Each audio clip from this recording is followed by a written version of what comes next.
Hey, it's adventure time! What's up, is a culture detective here investigating your favorite movies, and today I'm going to do a very quick review of Howl's Moving Castle, 2004, written and directed by the one and only Miyazaki Hayao, who is one of the most important figures in anime history. If you haven't heard of the guy, there's something wrong with you.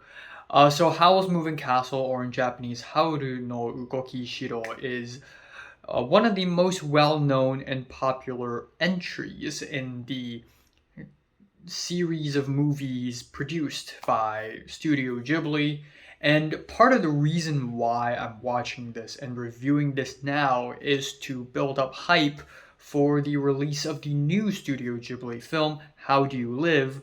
Or the new title, the lamer title is The Boy and the Heron, which is the new and supposedly final Miyazaki film. 10 years ago, he released The Wind Rises and he announced to the world that this will be his final film, but of course, that's not the case. He's gonna make one more, and maybe he will make more in the future, but for now, this is the final film, and I'm incredibly excited to see How Do You Live. I am insanely excited because we don't have any trailers, we don't have any stills from the anime.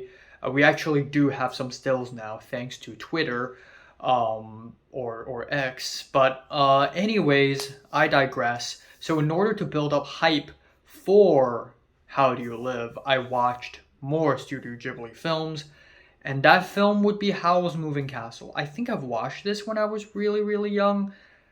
I don't know. I kind of forgot. Actually, I don't think I've seen this when I was young. I don't think I did, but I'm not really sure. But anyways, I saw this, and yeah, it's really great. So aside from this film, I have for sure within my memory seen three other Studio Ghibli films.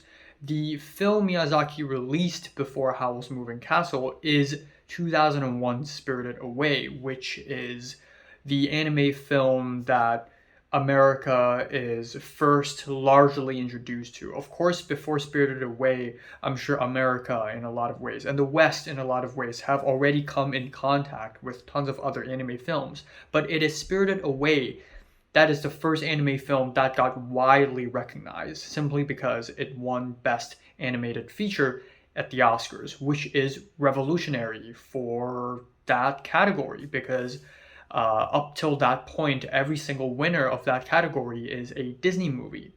So, yeah, Howl's Moving Castle is the follow up to the wonderful, exhilarant, colorful, mind numbingly fantastical Spirited Away, which is one of my favorite films of all times. But aside from that, I also saw Miyazaki's early work, like My Neighbor Totoro in 1988, which is a very simple and childlike. Okay, someone's calling me.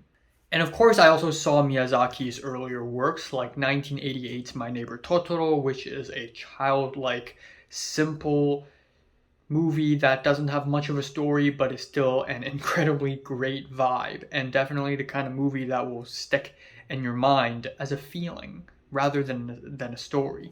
And my favorite Studio Ghibli film, and also my favorite anime film I've ever seen, full stop, is Princess Mononoke, released in 1997. I think this is basically everything good with Miyazaki's work: the beautiful animation, the wonderful, fantastical storytelling, the respect he has for Japanese folklore and mythological tales, but also the bold, ambitious, grand scale that is the story, and the themes of mankind versus nature explored in the film makes it such a bold statement. Princess Mononoke is easily one of the most groundbreaking films I've ever seen, period. Not even animated films, but films in general, period. It's just that amazing.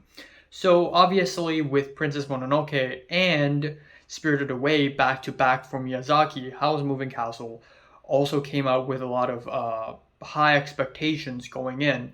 And for the most part, I think Howl's Moving Castle fulfilled those high expectations. This time, Miyazaki dabbled into a bit of a European style, and I'm sure he has explored that before, but this is where we have a greater production quality. And I must say, it's another extremely gorgeous film. There are a lot of shots in this movie that could be paintings or wallpapers, and the colors are warm and filled with life. And of course, there's that bacon and egg scene that Twitter likes to tweet about every week, and everyone's going crazy about it. Yes, it's good, it's making me hungry, but there are many other great food scenes in anime. You don't have to keep posting the same goddamn one. But still, Howl's bedroom is, in my opinion, the best set piece in this movie. It is gorgeous. Howl's bedroom is one of the most intricate drawings, and it's just for like 4 or 5 seconds, but just the amount of small details, the ticking clocks, the metallic things, the furnitures, Howl's bed is so dense, it's gorgeous. And the plot of the film is essentially we have Sophie, who is a young lady in alternate Germany. Of course, it has to be alternate Germany. If anything, if a Japanese anime depicts medieval Europe, there's a 95% chance that it's going to be inspired by Germany. Just saying. But, yeah, we have Sophie, a young lady who gets cursed by the Witch of the Waste, and she turns into an old woman. She runs into Howl, who is a soft, emo boy.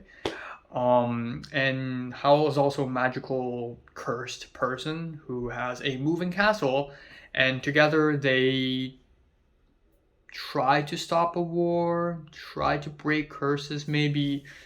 Yeah, I love the incorporation of witches and monsters in the story. It's always very wondrous. I love the door for the moving castle.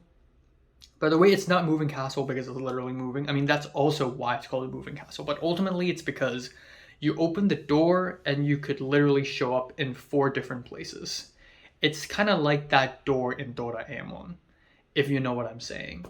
And that is really cool, and it's really great to see that this film retains childlike wonder like any other Studio Ghibli film. I feel like if I was a child seeing this movie would have been ingrained into my mind.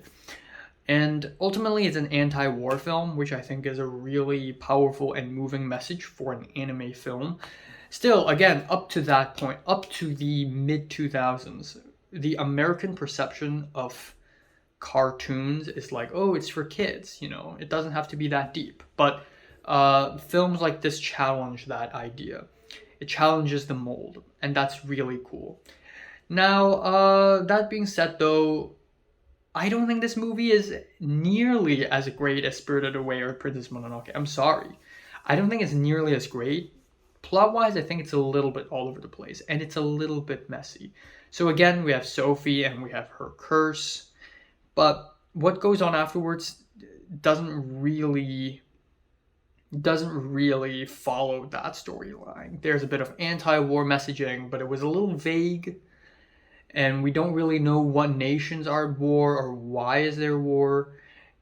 Okay, that person's calling me again. Fuck. And then on top of that, there are also many other things like the Witches of the Waste, who I guess is kind of an antagonistic force until halfway through the film we realize she isn't really the antagonistic force, but it wasn't like a diversion or anything. It wasn't like she was a red herring or something and there's a real villain. There isn't exactly a villain. And there are movies, like, you know, both in Princess Mononoke and Spirited Away, there are no villains. And that's great.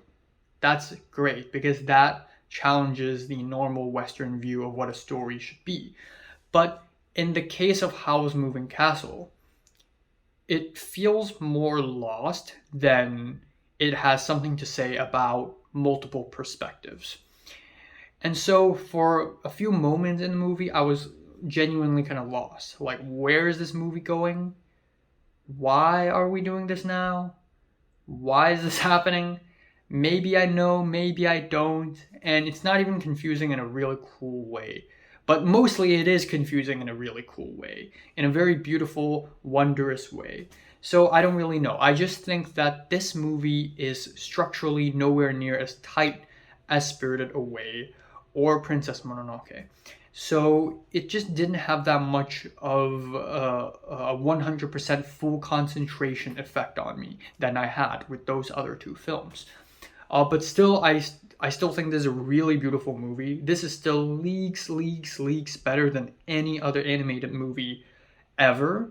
And the music by Joe Hisaishi is amazing. The theme of Howl's Moving Castle is so nostalgic and dreamy and wondrous and so full of life. And just the way the studio animates everything, ranging from a wheezing dog to a bouncy scarecrow to an old lady to an even older lady, to blobs of dark matter, to warships, to mountains and rivers, and pile of fire. Just every single item in this movie is given so much life and so much detail. It's amazing. It's overwhelmingly beautiful. So I'm going to end the review off here. I'm giving Howl's Moving Castle a strong 8 to a light 9 out of 10. So have you watched Howl's Moving Castle? Comments below, let me know. Subscribe if you want more. And thanks for watching.